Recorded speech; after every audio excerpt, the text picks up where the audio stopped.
So 150 players right now are free agents. And we have a series of deadlines here that we're going to pay attention to. Let me just run through this fairly quickly for you. 40-man rosters have to be set on November 15th.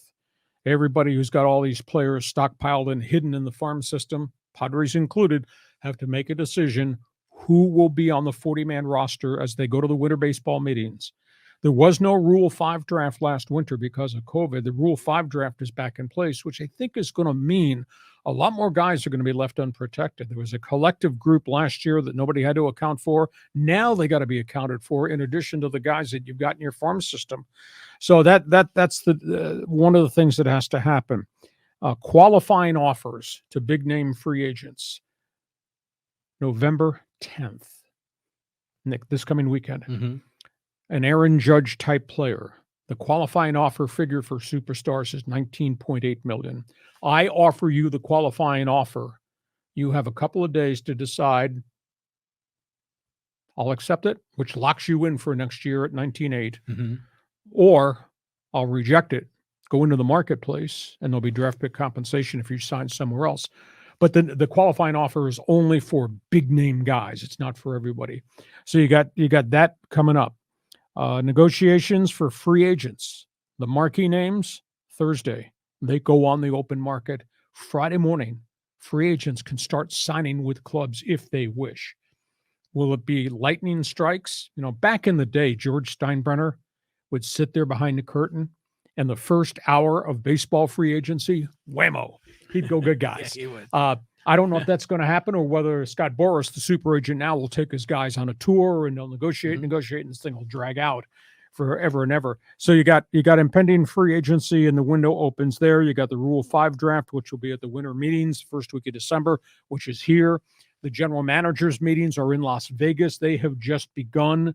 That's where GMs lay the groundwork of potential trades, etc.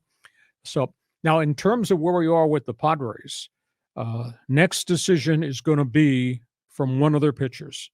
And it's a huge question as to what's going to happen with Nick Martinez. They brought him from Japan, multi-year deal, $6.5 million base, but he has an opt-out. He has till Thursday night this week to opt out and go back on the market. Padres are already been notified. Jurickson Profar has opted out of his $7.5 million contract. He's going to free agency. Robert Suarez, who came out of nowhere. I mean, credit boots on the ground scouts for the Padres to sight, scope, and sign this guy. At $5 million this year, would have gone to 6.5 this coming season. He's opted out. He's going on the open market. He's going to get some play, I really believe. They elected not to pick up the option in Wohlmeyer's $20 million contract. He is off the books. They could bring him back, but I doubt that they're going to bring him back unless he's willing to take a massive pay cut.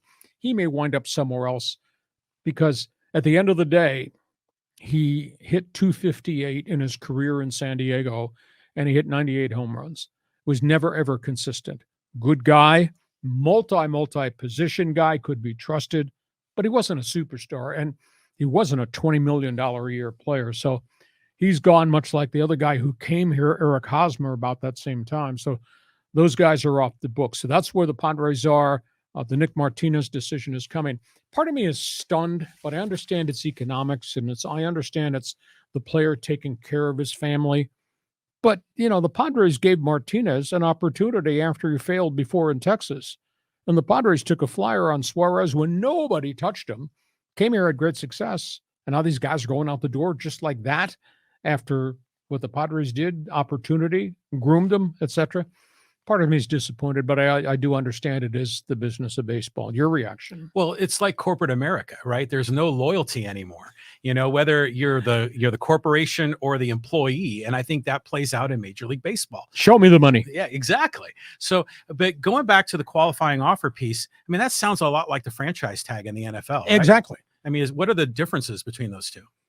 Well, franchise tag locks you in at a big salary. Mm-hmm. And the qualifying offer gives you the opportunity to get the salary, but you could turn it down and go on the open market.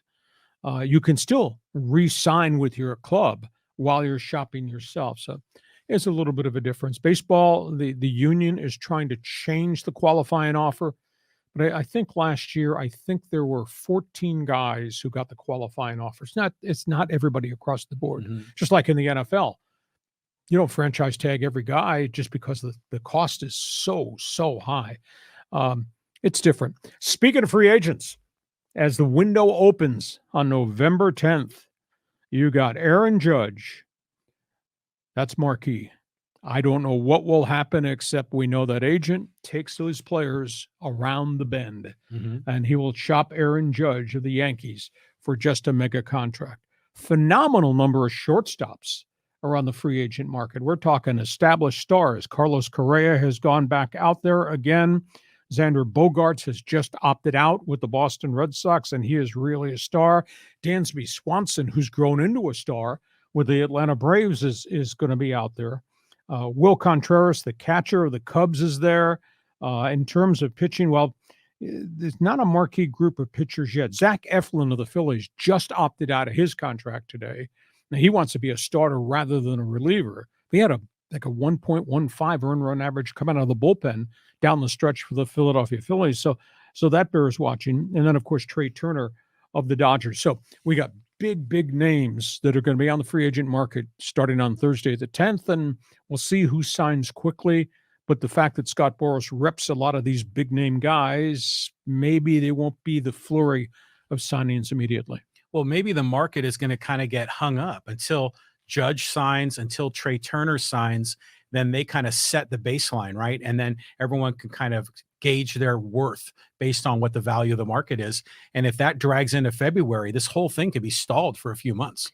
I don't know that it'll drag that far, but I mean, Aaron Judge is going to get a mega payday of $40 million a year. And that the rumor out here about the Dodgers and the Giants, I think there's a lot of validity to those statements just based on the fact he's a West Coast guy, and the Dodgers historically have never been afraid to spend. Now, I could foresee there'll be some fallout along the way as the Padres have had guys opt out, or the Padres decided he's not coming back at that price. You know, the Dodgers have decisions to make. What do they do with Justin Turner? That's big dollars. What do they do with Cody Bellinger in terms of trade market? That's even bigger dollars.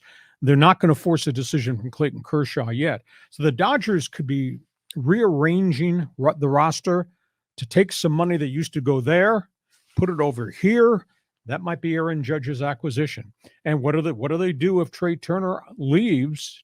They promptly jump into somewhere else, maybe go get somebody else a shortstop, because this is the best year of shortstops we've seen in free agency. So what happens in the next week to 10 days, we'll be talking about on our Thursday podcast. But yeah, there's a lot of stuff that's going to happen in baseball. Dominoes will start falling fairly quickly.